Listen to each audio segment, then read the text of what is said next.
Canadians, we have power in numbers. Thank you so much. After we broke the story that Tim Hortons, a new franchisee, laid off all their Canadian staff for temporary foreign workers, Tim Hortons has responded. We have a Tim Hortons franchisee in Grimsby, Ontario, who is planning to retire from the business and would like to sell his restaurant to another local franchisee. Following discussions between the two franchisees, existing team members were told that their employment would end with the sale of the restaurant. We believe this is a bad outcome. The selling franchisee has apologized to his current team and provided letters today that reaffirm their continued employment. We have saved these people. We did this together. Assuming the sale goes through, the buying franchisee has committed that he will maintain the employment of all of the existing team members. I want to say a thank you from the bottom of my heart, Canadians that shared, commented the news story that I broke this morning. Tim Hortons has taken action. Now we have to hold them accountable. That new franchisee, I want to see all these workers, all of you, keeping in touch with those people at those locations to make sure that that franchisee continues to invest in them and keep them in their jobs if they're doing amazing work, which they have been from all accounts that I've heard from all of those in the community. Thank you all so much. This is the power of numbers. This is what Canadians do. We stand up for each other. Thank you all. And while I'm really happy with this outcome, I'm still actually personally boycotting Tim Hortons because they're doing this across multiple locations. Until they prove to me systematically they're going to make the change to prioritize Canadians, I will personally continue my boycott, but I'm happy that we all saved these jobs.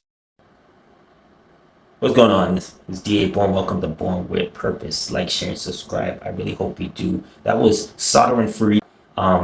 He's a journalist.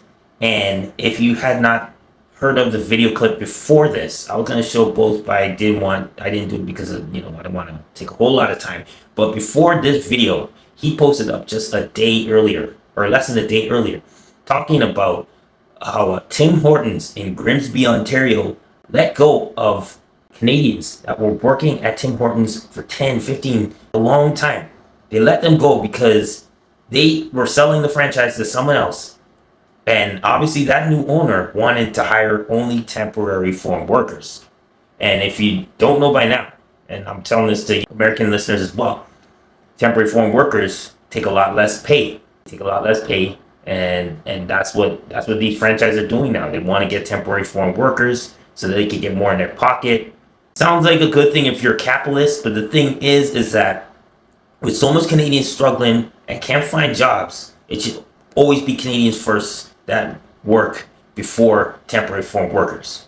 Anyway, I want to get to some alarming stats to you in just a few moments, so stick with me. I want to get some alarming stats to show you that even if, this journalist and a few others are boycotting Tim Hortons, Canadians are addicted to Tim Hortons and will never see a full boycott. And I'm going to have some stats to show you why. Because it just really shows you the power of, coffee. And I can be completely honest with you. I've not fully boycotted Tim Hortons. I have reduced my drinking of Tim Hortons. But to say that I've fully boycotted, no. There's 1 or 2 cups a week I may drink from them. But I am starting to. I've reduced it quite a bit, and because I don't like to see what's going on with them either. And I'm gonna get to some stats.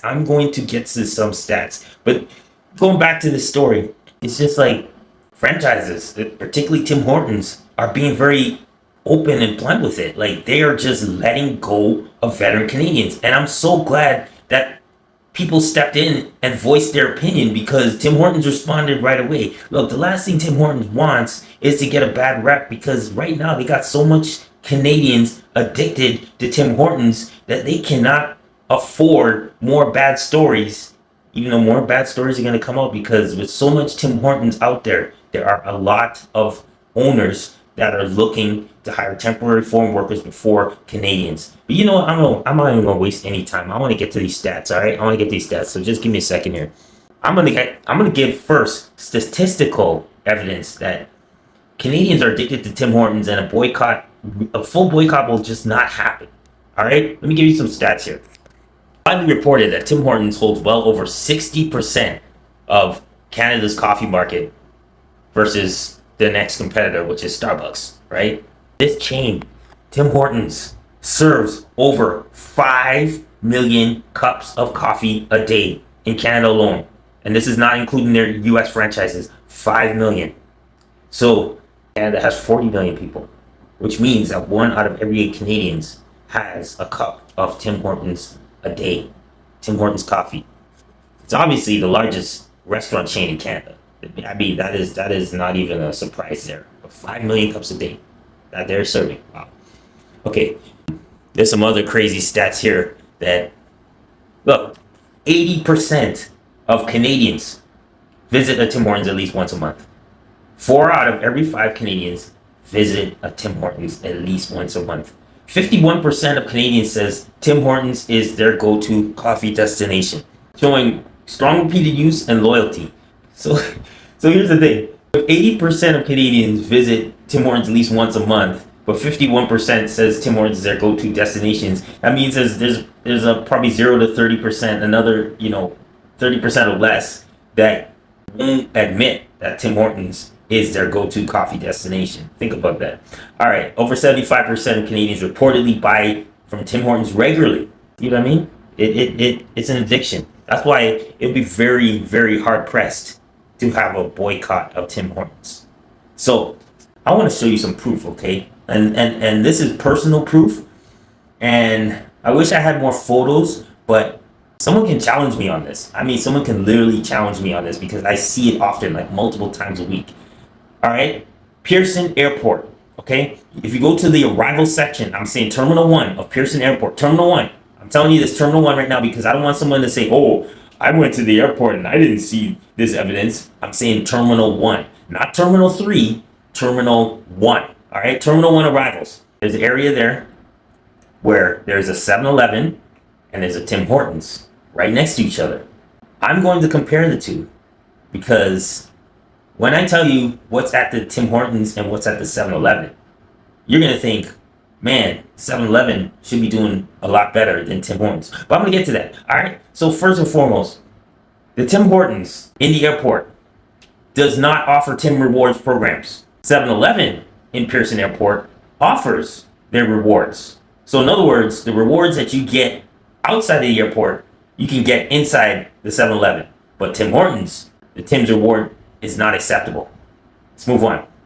The prices at Tim Hortons in the airport are higher. In 7-Eleven, the prices are the same as the outside. Like, I mean, literally the same. So a big gulp, drink, a soft drink, 80 cents on the outside. It is 80 cents in Pearson Airport. That's nice, isn't it? Slurpee, $2 outside of the airport and inside the airport, $2. But I want to get to the coffee part. So check this out.